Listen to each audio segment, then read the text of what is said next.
Aries, here's your November Tarotscopes. Okay, what do we have for Aries? Oh, Jesus, Lord. Here we go. Everything's fallen everywhere today, and my hair is giving, but it's also in my face.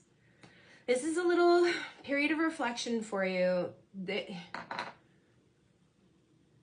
You have kind of reached your max in terms of emotions. You are not used to, you're used to being able to outrun your emotions, to be perfectly honest, and Scorpio season is coming in hot and full, and you aren't able to handle it not right now necessarily, but it's going to become a bit of a hot issue for you in November.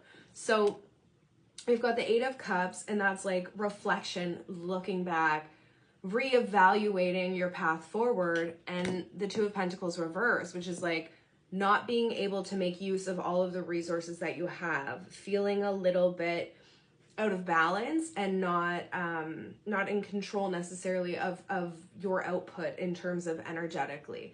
And so this like emotional overwhelm, you can't outrun. The restlessness, sorry, I'm just getting tingles in my foot right now. Like there is a restlessness within some of you that has just been building and been building and been building. And instead of finding different ways to outrun it, you're being asked to sit in it, to take that emotional stock, to take that emotional inventory, to go through it, to empty out the proverbial cups and to be like, what the fuck's coming?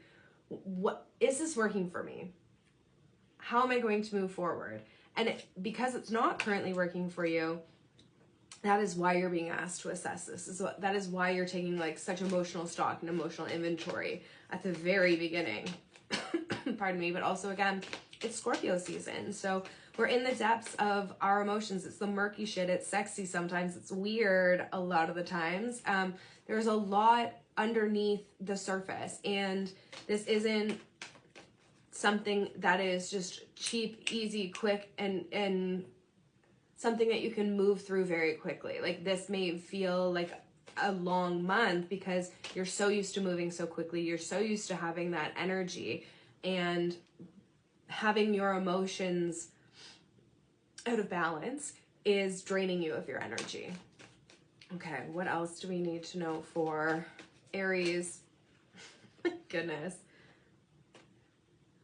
Sorry, I just want to make double sure that it is. Okay, 2 of Cups. There is a duality to you. There is a partnership to you. There is something that you are coming into balance with yourself, and even because of that relationship with yourself, it's leading into somebody else. You are like literally sharing thoughts. You are so entwined. You are so enmeshed, like unaligned energetically, that this is a beautiful coming together. This is a beautiful emotional fulfillment. This is a beautiful relationship with yourself that is allowed, and it is allowing you to be able to open up and to receive and to be in relation with somebody else in friendship in that way. Because right now you're too overwhelmed. You don't have the capacity. You don't have the space. And by removing that and reassessing and utilizing the space correctly, like, you know how like we have so many cups, you know, and how you literally can't pour, like this Yeti is pretty full. Yes, there's some room, but like at a certain extent, I can no longer get anything else in here. So I have to like pour it out. I have to either consume it, pour it out, it can evaporate, do what it needs to do, but like something needs to give so that I can pour into this. And that is the feeling that you are too full. There is too much imbalance, and you are unable to receive the fulfillment of being in like an energetic reciprocal relationship with somebody because of that, and with yourself first and foremost, but then that person.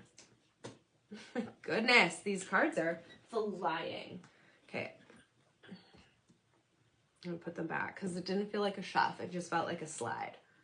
My gosh, sorry, hair everywhere. What else do Aries need to know for November? Jesus. Reverse? No, upright. And is this in reverse? No. Upright? Okay. Is the glass half empty or half full? What is your perspective on things? How are you allowing things to overwhelm you? Or are you seeing them for the lessons that they are? Your perspective is everything. Are you going to see that things are on the up and that things are on the go? Or are you going to look at things and see like everything's upside down, everything's going downhill, it's not going to work out? Yes, emotional stuff can be hard, especially for a fire sign, because fire puts out water.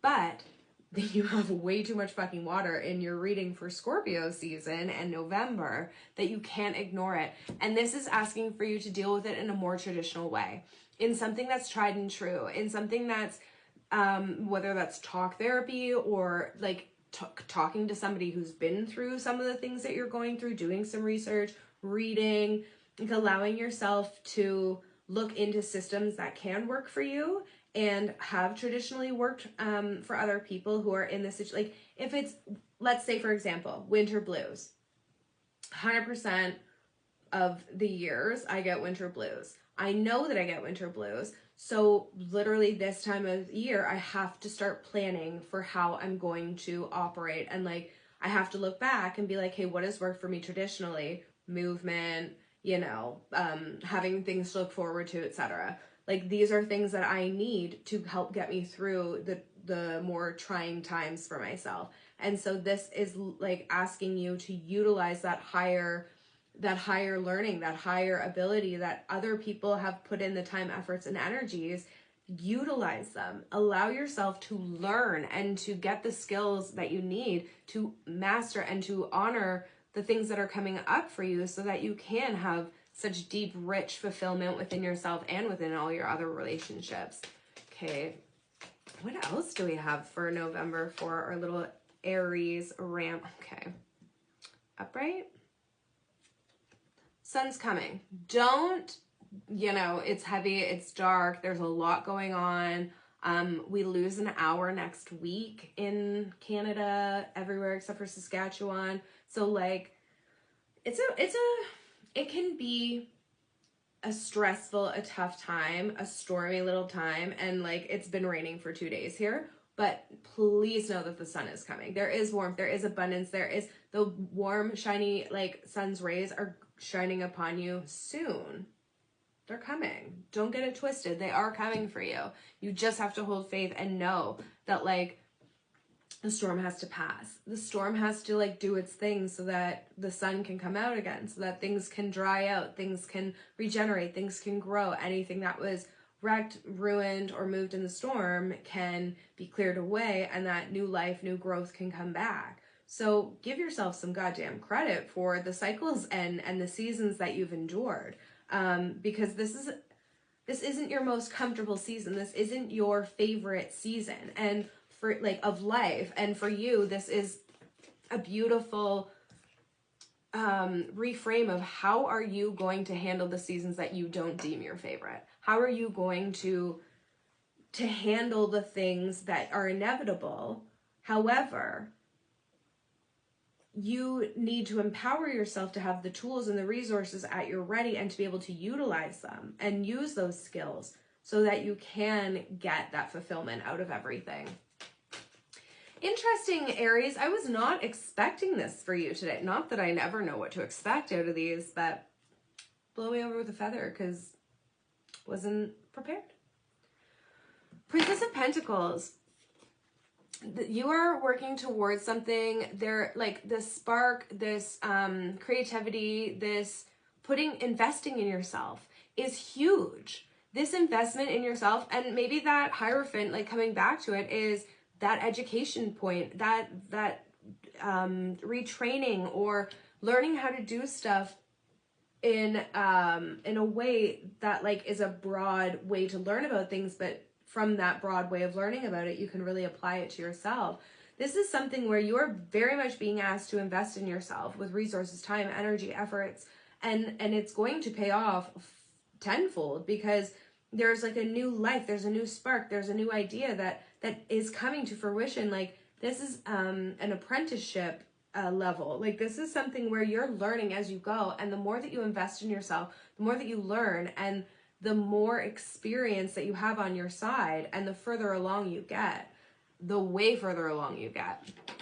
I think about hairdressing and like, again, I was a hairdresser. I don't know if I said this in this video or another one. I was a hairdresser on and off for like 18 years. I was an apprentice for like most of my childhood. I worked in salons from the age of 12 and then up until 15 and then 18. And then as soon as I graduated school, I wasn't sure what I was going to do. Ended up becoming a hairdresser. And so like I had all of the apprenticeship hours before.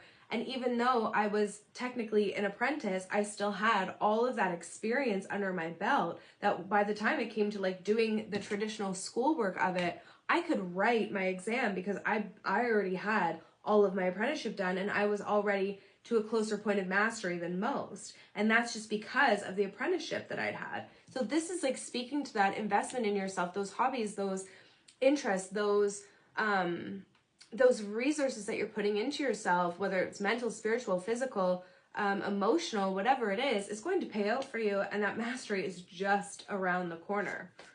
Okay, one more. Let's do one more for these little rammies. Okay, she flew. Okay, that one says not for you. Sorry about that. Let's do one more. One. Oh my God.